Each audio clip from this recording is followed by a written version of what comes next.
Good evening. This is Akashvani. I am Valsa Williams with World News.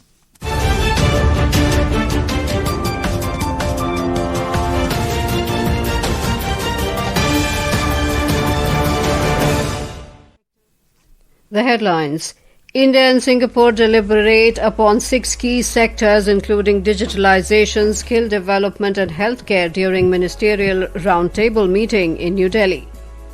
Ukrainian president holds virtual talks with US President and European leaders in Berlin ahead of summit-level meeting between the United States and Russia.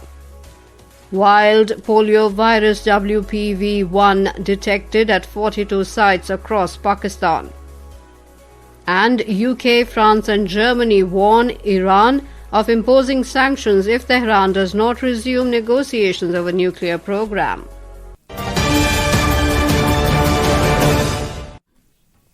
India and Singapore today deliberated upon 6 key sectors including digitalization, skill development and healthcare during the third round of ministerial roundtable meeting in New Delhi. Finance Minister Nirmala Sitharaman led the roundtable along with External Affairs Minister Dr. S. Jaishankar, Commerce and Industry Minister Piyush Goyal and Railways and Information and Broadcasting Minister Ashwini Vaishnav.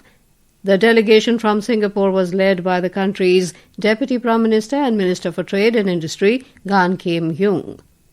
In a social media post, Dr. Jaishankar thanked them for their commitment to strengthening India-Singapore Comprehensive Strategic Partnership.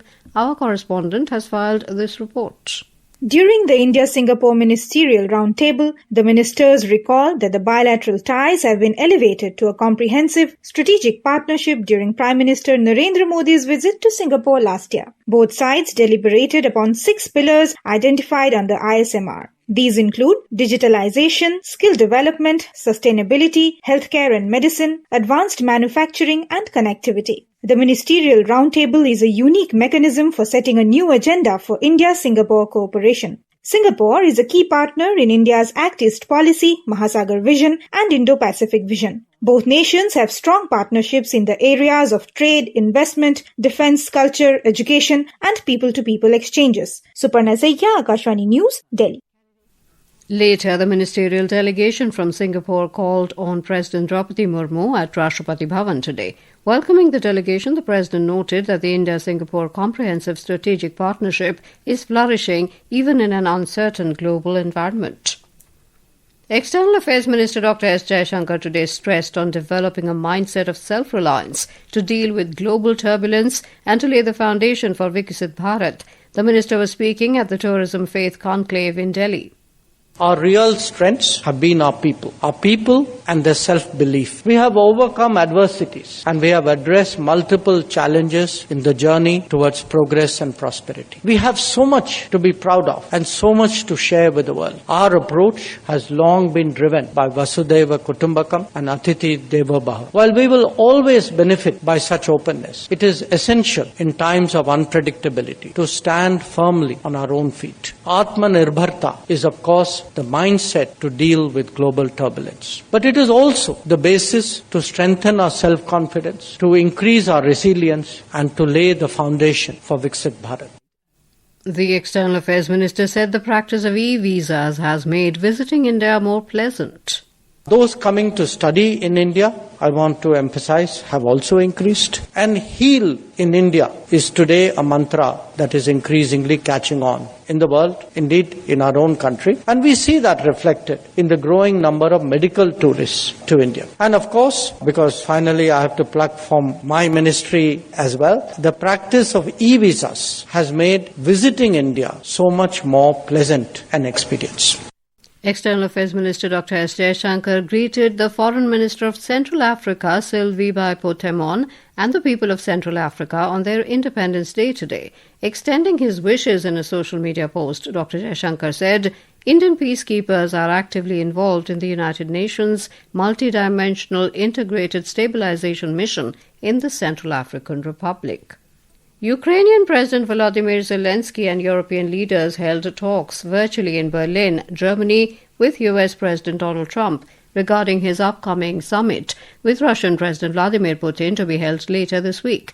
European leaders said President Trump agreed on their position on the Ukraine conflict.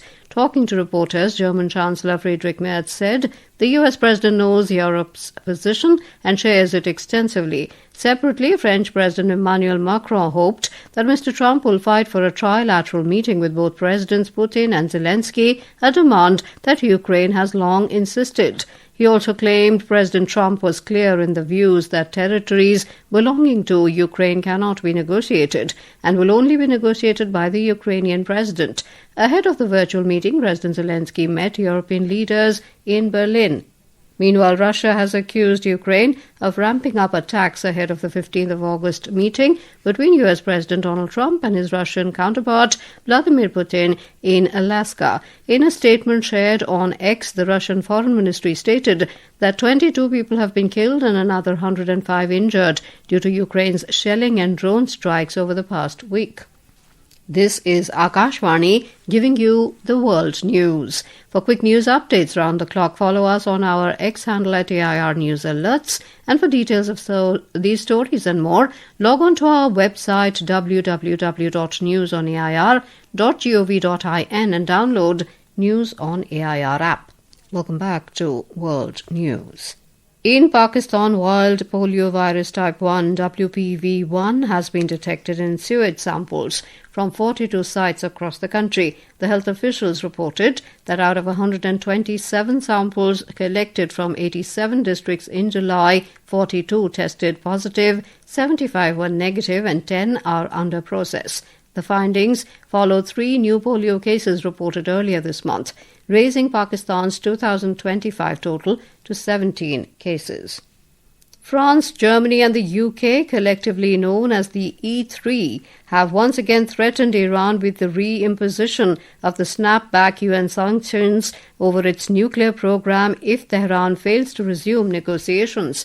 As per media reports, in a letter to UN Secretary-General Antonio Guterres and the Security Council, the E3 foreign ministers reiterated their threats of reimposing international sanctions on Iran under the tenets of the 2015 Joint Comprehensive Plan of Action unless Tehran resumes talks or asks for a deadline extension.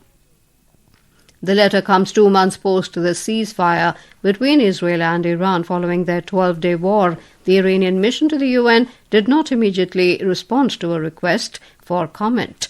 Iranian Foreign Minister Abbas Araghchi had dismissed the threats, stating that the E3 nations lacked both the capability and the authority to reimpose the said sanctions. The Indian Olympic Association IOA today formally approved India's bid to host the Commonwealth Games in 2030 in its special general meeting in Delhi. India will now submit its proposal for the final bid before the deadline of the 31st of this month. The year 2030 will mark 20 years since the Commonwealth Games were hosted in New Delhi. Talking to media, IOA President P.T. Usha expressed her delight at the approval of India's bid. Meeting is gone well and we have unanimously done the Commonwealth 2030 proposal to bid proposal. Because when you work together, then only you will get the result. So I am so happy today. Maybe we have a lot of facilities in most of the places. Ahmedabad it is there, Bhubaneswar it is there, and that we have yet decided actually. So that will be coming very soon. Typhoon Podul, the 11th typhoon of the year, made landfall in eastern Taiwan's Taitung County today, bringing severe storms to Hualien and Taitung cities. Due to the typhoon, railway services and flights were disrupted on the island, while many counties and cities suspended work and classes today. And now, before we close, here are the highlights of the bulletin. India and Singapore deliberate upon 6 key sectors including digitalization, skill development and healthcare during ministerial roundtable meeting in New Delhi. Ukrainian president holds virtual talks with US President and European leaders in Berlin ahead of summit-level meeting between the United States and Russia. Wild polio virus WPV1 detected at 42 sites across Pakistan. And UK, France and Germany warn Iran of imposing sanctions if Tehran does not resume negotiations over nuclear program. That concludes tonight's World News Bulletin. For more updates, stay tuned to Akashvani. Good night.